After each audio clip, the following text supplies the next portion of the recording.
Assalamualaikum warahmatullahi wabarakatuh. Salam sejahtera bagi kita semua. Om Swastiastu, Namo Buddhaya. Yang saya hormati Sir Rino dan Sir Adit serta rekan-rekan sekalian yang berbahagia. Perkenalkan, nama saya Caroline Desmita Minardo dengan NIM 2507-223-0024 dari program studi Global Marketing Communication. Pada kesempatan ini, saya akan mempresentasikan penelitian saya mengenai pengaruh elemen konten Instagram dalam membentuk minat beli pada Alchemist Lake Classic. Seiring berkembangnya teknologi digital dan media sosial, cara brand berkomunikasi dengan konsumen juga mengalami perubahan. Brand saat ini tidak lagi hanya menyampaikan informasi produk, tetapi berupaya menghadirkan pengalaman dan membangun hubungan emosional dengan audiens. Nah, konten media sosial yang memiliki visual menarik dan unsur hiburan terbukti mampu mendorong keterlibatan audiens, membentuk persepsi nilai, hingga mempengaruhi sikap konsumen terhadap brand. Dalam konteks ini, brand engagement menjadi penghubung penting antara konten yang disajikan brand dan juga respon audiens di ranah digital. Kondisi tersebut menjadi semakin relevan dalam industri parfum Indonesia yang sedang tumbuh pesat. Nah, dengan pendapatan mencapai 633,6 juta US dollar pada 2024 dan juga didukung oleh tingginya penetrasi media sosial, industri parfum berkembang seiring dengan perubahan preferensi Gen Z dan milenial yang semakin mengutamakan estetika, personalisasi, dan juga pengalaman emosional. Namun, parfum memiliki tantangan yang berbeda dibandingkan produk seperti fashion atau kosmetik. Aroma sebagai elemen utama parfum tidak dapat dirasakan langsung melalui layar, sehingga pemasaran digital parfum itu harus mampu meyakinkan konsumen tanpa pengalaman sensorik secara langsung. Oleh karena itu, strategi komunikasi tidak cukup hanya informatif, tetapi perlu membangun imajinasi dan pengalaman. Nah, storytelling dan experiential marketing menjadi pendekatan penting karena membantu konsumen membayangkan aroma, merasakan kualitas, dan juga membentuk kedekatan emosional melalui narasi yang terkurasi seperti cerita proses pembuatan, bahan premium, dan juga latar estetika produk. Nah, pendekatan ini dapat dilihat pada peluncuran Alchemist Lake Classic yang dikembangkan bersama perfumer dari International Flavors and Fragrance dan diracik di Grasse, Prancis. Nah, namun efektivitas narasi tersebut perlu dipahami dalam konteks audiens Indonesia yang memiliki tingkat pemahaman parfum yang beragam. Jadi, sebagian audiens mampu mengapresiasi cerita yang kompleks, sementara sebagian lainnya masih menilai parfum dari aspek yang lebih sederhana seperti aroma, harga, atau tampilan visual. Akibatnya, cerita yang dibangun brand tidak selalu dimaknai dengan cara yang sama di media sosial. Salah satu penelitian sebelumnya oleh Thalita Afraravania, Adam Hermawan, dan Adi Prehanto pada tahun 2025 meneliti pengaruh storytelling marketing terhadap keputusan pembelian parfum Humans yang juga merupakan brand parfum lokal. Dalam penelitian tersebut, storytelling dipahami secara umum sebagai suatu konsep besar, namun dalam praktiknya storytelling terdiri dari berbagai elemen seperti asal-usul brand, kualitas bahan dan proses pembuatan, karakter aroma, gaya visual, hingga figur perfumer. Oleh karena itu, kebaruan penelitian ini terletak pada upaya memahami storytelling sebagai konstruk multidimensional. Dari pemaparan tersebut, muncul rumusan masalah dalam penelitian ini, yaitu elemen konten apa yang paling berkontribusi dalam membentuk minat beli audiens terhadap lini parfum Alchemist Lake Classic. Nah, sejalan juga dengan rumusan masalah tersebut, tujuan penelitian ini adalah untuk mengetahui elemen konten mana yang paling berpengaruh dalam membentuk minat beli audiens pada lini parfum Alchemist Lake Classic. Nah, hal ini dapat memberikan pemahaman yang lebih jelas mengenai strategi komunikasi yang paling efektif bagi brand parfum lokal di media sosial. Pada bagian ini, saya akan menjelaskan secara singkat beberapa penelitian terdahulu yang menjadi dasar penelitian saya. Yang pertama adalah penelitian oleh Thalita Afraravania, Adam Hermawan, dan Adi Prehanto tahun 2025 yang menunjukkan bahwa storytelling marketing berpengaruh terhadap keputusan pembelian parfum lokal melalui pembentukan brand image meskipun masih dipahami sebagai satu variabel umum.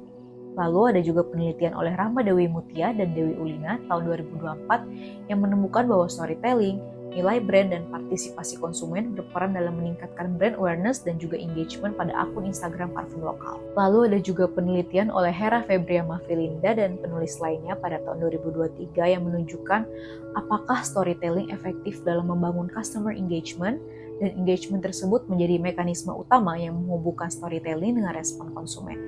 Lalu dalam konteks brand premium, Maria Bonilla Kwijada dan penulis lainnya tahun 2023 menemukan bahwa unsur visual, narasi, dan format konten berpengaruh terhadap customer engagement di Instagram. Hasil serupa juga ditunjukkan oleh Xia Liu bersama penulis lainnya tahun 2021 yang menegaskan pentingnya elemen storytelling dan estetika konten dalam mendorong engagement pada brand premium. Selanjutnya adalah penelitian oleh Saleh Bazzi, Raphael Villeri, dan Matthew Gorton tahun 2023 yang menekankan bahwa kualitas estetika dan unsur hiburan dalam konten media sosial itu mampu membentuk hubungan emosional jangka panjang yang berdampak pada brand love dan loyalitas.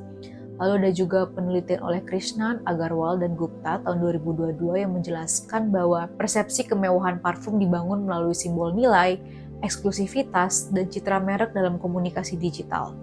Nah, sementara itu penelitian oleh Atik dan juga rekan penulis tahun 2022 menunjukkan bahwa kedekatan dan kepercayaan audiens itu mempengaruhi efektivitas storytelling terhadap engagement di Instagram. Dalam konteks Indonesia, penelitian oleh Riva Wijayanti tahun 2022 menemukan bahwa storytelling berpengaruh positif terhadap keputusan pembelian parfum lokal, namun pengaruhnya itu masih terbatas. Lalu penelitian terakhir itu adalah dari Yosi Rosanti dan rekan penulis tahun 2024 yang menegaskan bahwa consumer brand engagement berperan sebagai mediator utama antara komunikasi pemasaran di media sosial dan pembentukan brand equity parfum premium. Setelah melakukan kajian terhadap sejumlah literatur, penelitian ini membangun kerangka teoritis yang didasarkan pada 3 teori utama dan 2 teori pendukung yang saling terintegrasi. Teori utama pertama adalah brand storytelling theory yang dikemukakan dalam buku Brand Storytelling in the Digital Age, Theories, Practice, and Application oleh Moin pada tahun 2024. Dalam teori ini, storytelling dipahami sebagai strategi pemasaran yang tidak hanya menyampaikan informasi produk, tetapi membangun makna, identitas, dan hubungan emosional antara brand dan audiens. Nah, di era digital, storytelling ini menjadi proses pembentukan makna di mana audiens ini menafsirkan nilai brand melalui cerita yang disampaikan. Moin juga menekankan bahwa storytelling bersifat relasional dan partisipatif, yang artinya brand berperan sebagai pembuka cerita, sementara audiens ikut berkontribusi membentuk makna melalui interaksi dan respon di media sosial. Lalu teori utama kedua adalah multisensory marketing dengan fokus pada scent marketing yang dijelaskan dalam buku The Essential of Today's Marketing oleh Volkan Temiskan pada tahun 2023. Teori ini menjelaskan bahwa pemasaran modern tidak cukup hanya mengandalkan visual dan suara. Ada juga indera penciuman yang memiliki peran yang sangat kuat karena berhubungan langsung dengan emosi dan memori.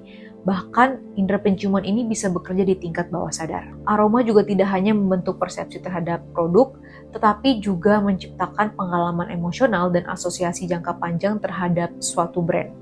Dalam konteks parfum, meskipun aroma tidak bisa dirasakan langsung melalui media sosial Instagram, aroma tetap dapat direpresentasikan melalui narasi, visual, dan simbol estetis, dan representasi inilah yang membantu membangkitkan imajinasi audiens dan menciptakan pengalaman multisensori secara tidak langsung.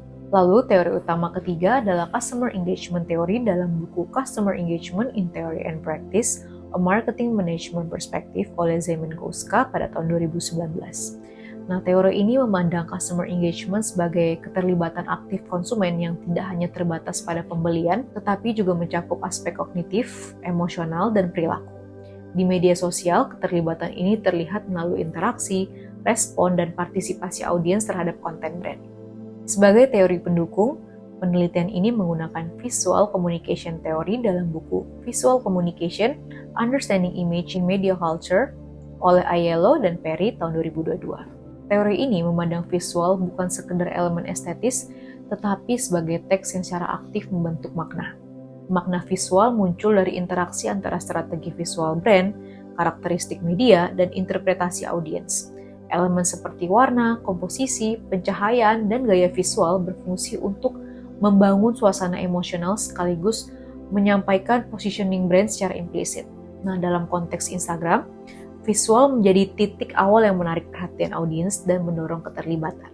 Teori pendukung terakhir adalah consumer interest yang dijelaskan dalam buku Consumer Economic Wellbeing oleh Xiao pada tahun 2015. Consumer interest dipahami sebagai ketertarikan dan perhatian konsumen yang terbentuk dari evaluasi terhadap nilai ekonomi, simbolik, dan emosional suatu brand. Ketertarikan ini bersifat subjektif dan dipengaruhi oleh pengalaman serta latar belakang sosial dan budaya konsumen. Dalam penelitian ini, Consumer interest diposisikan sebagai ketertarikan awal audiens terhadap konten storytelling parfum di Instagram. Berikut saya tampilkan daftar referensi yang dapat dilihat lebih lanjut untuk pendalaman materi dan landasan ilmiah penelitian ini. Terima kasih atas perhatiannya Serino dan Ser Adit, serta rekan-rekan sekalian selama presentasi ini berlangsung. Saya menyadari bahwa penelitian ini masih memiliki keterbatasan, sehingga masukan dan saran yang membangun sangat saya harapkan untuk penyempurnaan penelitian ke depannya. Demikian yang dapat saya sampaikan, terima kasih.